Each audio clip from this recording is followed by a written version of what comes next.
નમસ્કાર દર્શક મિત્રો, તહેલકા ન્યૂઝમાં હું મેઘા અગ્રવાલ આપનું હાર્દિક સ્વાગત કરું છું. આપ જોઈ રહ્યા છો તહેલકા ન્યૂઝ. વિકાસની સાથે ખેતીનો વિનાશ એટલે જીવતા ઉદાહરણની વાત પુરવાર કરવી જરૂરી છે. વલસાડ જિલ્લાનું ખેતી પ્રધાન ઉમરગામ તાલુકામાં રાઈસ મિલોને તાળા લાગ્યા છે.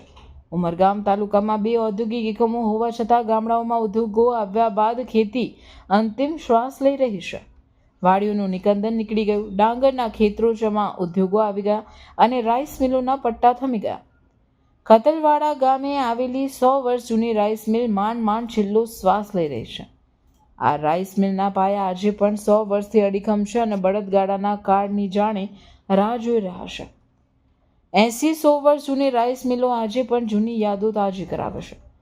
રાઈસ મિલોના મશીન ચાલુ છે, પણ ડાંગર મહારાષ્ટ્રમાંથી શોધીને લાવવું પડે છે. રાઈસ મિલમાં આજે પણ ડાંગર ભરડવાના પૈસા લેવાતા નથી. એના બદલામાં ડાંગરની મેદા ખુશ્કી ગ્રાહક પાસેથી લેવામાં આવે છે. હવે આને વિકાસ કહેશો કે વિનાશ, એ વિકાસની વાતો કરતી સરકારે પુરવાર કરવી જરૂરી છે.